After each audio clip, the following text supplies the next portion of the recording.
Hey, welcome to Thursday Thoughts Day, inspired very much by my amazing week in the kitchen, cooking lovely autumnal dishes, lots of apples because they're so plentiful with all the rain and a bit of sun that we've had.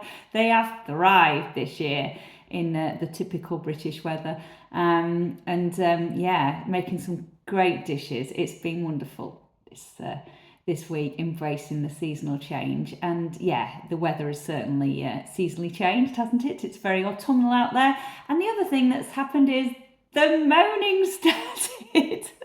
Yeah, you know, the dark nights, the darker nights, the dark mornings, the coldness, the rain, the wind. Oh yeah, so there's definitely been an uplift in that. And I think it's, with those few things in mind, I think it's really important that we have a bit of a reminder about circadian biology. Mother Nature has sent us this yearly annual reminder that things change in nature. We evolved in nature. We are nature. And we've adapted to seasonal change, and that's exactly what we are able and capable of doing, and exactly what we should be doing.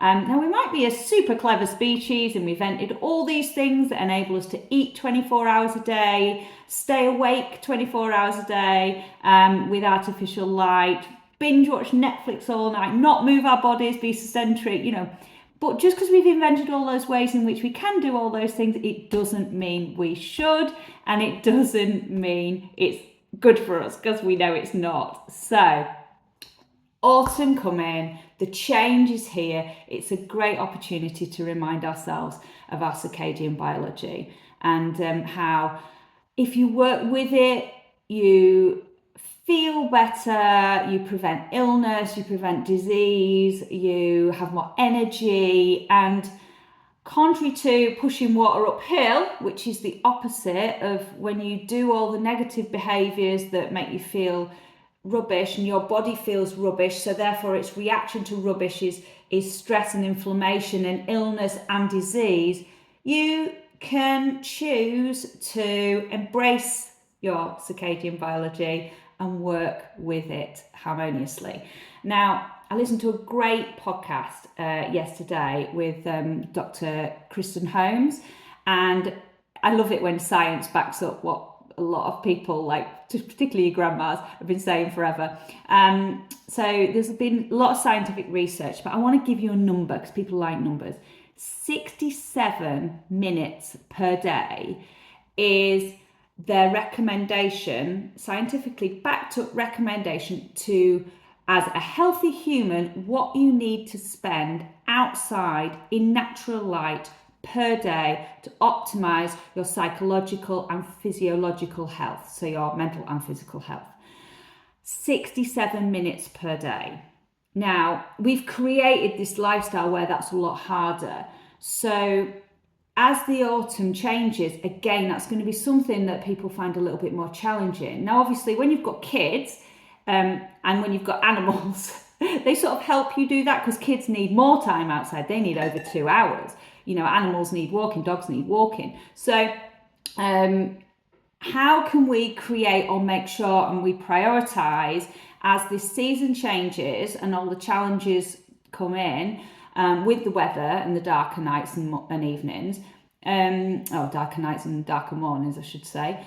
How can we make sure that we prioritise to feel great these 67 minutes per day on average? So you can, over the course of a week, on average, 67 minutes per day. How can we prioritise being outside in natural light to make us optimally function? Now, that's the big question.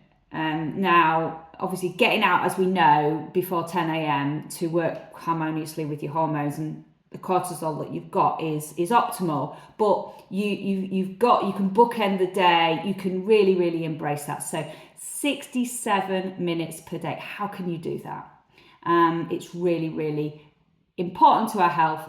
We need to prioritize it. We need to put it back on the top of the list and see what we can do. So, and that's my Thursday thought today. I really want everyone to start thinking about that. I'm certainly starting to think about that. How can we get more, maximize more for our health and well-being?